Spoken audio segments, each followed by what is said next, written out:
I maybe had one or two kids in my high school that had it that I really didn't know what it was, but I had made a goal and I wasn't gonna let anything stop me from accomplishing that goal. So when I got this disease, I didn't want to let it set me back.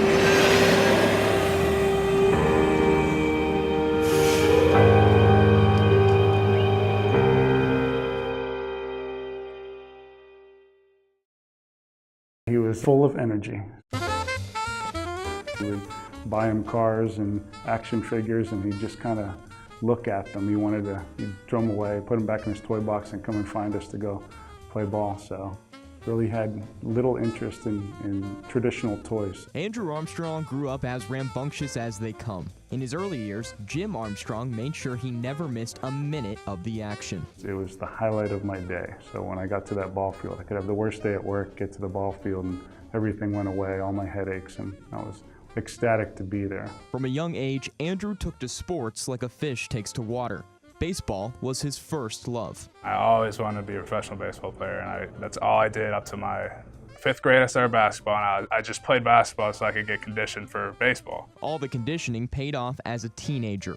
At Cardinal Mooney High School in Youngstown, Ohio, Armstrong averaged 20 points per game as a 6'2" power forward, and come spring, he set the single-season school record with a .81 ERA as a pitcher. We just were certain that he was going to be a Division I baseball player, and then he found football and fell in love with the game, and everything kind of changed. What the Armstrongs didn't know is if it would be changed for the better, but Andrew quickly put those questions to bed. High school football is one of the greatest times of my life. Despite just 3 years of playing experience, Andrew received 12 offers from Division I football programs. He chose Syracuse University, where he's in line to take over next season for Zaire Franklin, one of the best linebackers in the ACC. I envision myself starting, becoming an all-ACC linebacker, winning an ACC championship, and hopefully being able to go to the NFL one day. That's my ultimate goal and dream. At SU, Armstrong is chasing down his dreams. But back in high school, his career nearly ended before it ever began.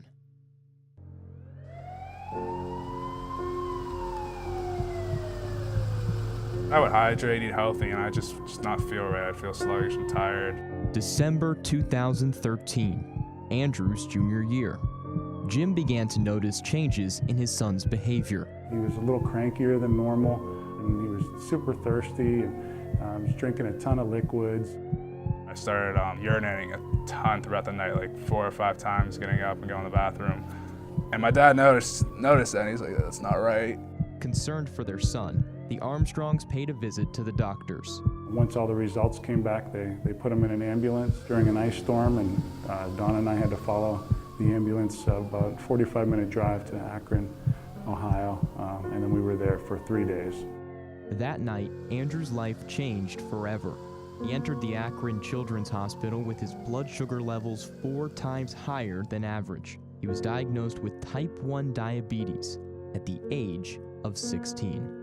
It was a complete shock. I really had no idea what type 1 diabetes was before I got it. When I look at Andrew, I still see my little boy, So of course, as a mom, I want to protect him. But, when he got diagnosed, I guess the main thing is just we were there for him and he knew we loved him. Really didn't register at first and I thought, it's got to be a mistake. And it was just completely shocking. You have an internal organ, it's called your pancreas. Your pancreas secretes insulin. Okay, so for you, your pancreas, anytime you have sugar that you ingest, your pancreas takes care of that.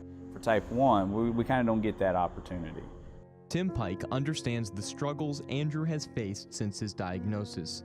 Pike himself has type 1 diabetes. It is a dangerous thing, and they can pass out, they can do things. But even beyond that, you got to take ownership of this. Around 30 million Americans have diabetes, but less than 1.5 million have type 1. While in many cases type 2 can be resolved with diet and exercise, type 1 is genetic, with no known cure. Faced with this reality, Andrew had only 2 thoughts.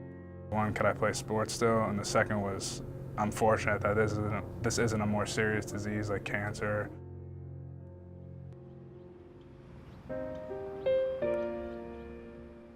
It took us months, actually, to kind of get over the initial shock. And it was a constant worry for us. We were afraid we'd hurt him, or he'd hurt himself with needles. On the flip side, Andrew handled it very well, and he wasn't remotely worried about it. Doctors told the Armstrongs Andrew could still play sports under the condition that he carefully monitored his blood sugar. Initially, that concept was difficult to wrap his mind around. I was kind of upset, because I was like, yo, I can't eat pizza no more, or cake. And they're like, well, you can, but you just gotta take insulin. Since then, Andrew's managed his diabetes rather impeccably, almost as if he was picking up another sport. You know, I realized that this was something I'm gonna have to deal with for the rest of my life unless they find a cure. I accepted that, and I understood that it's gonna be a part of my life now, and I can't dwell on it. I gotta get over it, and make the most out of it. At one time, making the most of it meant chasing his dreams, but now it means something much more. I think I was diagnosed for a reason. I think God diagnosed me to inspire other kids with type 1 that, if they follow their dreams and work hard, they can still accomplish what they want to do, even with this disease. No matter what he does, he's going to be a successful kid because he just doesn't allow circumstances to dictate who he is and how he's going to do things. He just is not a product of that. Watching him grow up and seeing the man that he's become, he's so kind and generous and has a great sense of humor, smart, strong, everything. He's turning into a wonderful person. It's just astounding, and how well he's accepted this challenge in his life. Donna and I say all the time, we're extremely proud of him, and he motivates us. A purpose that extends beyond the end zone. A purpose worthy of pursuit.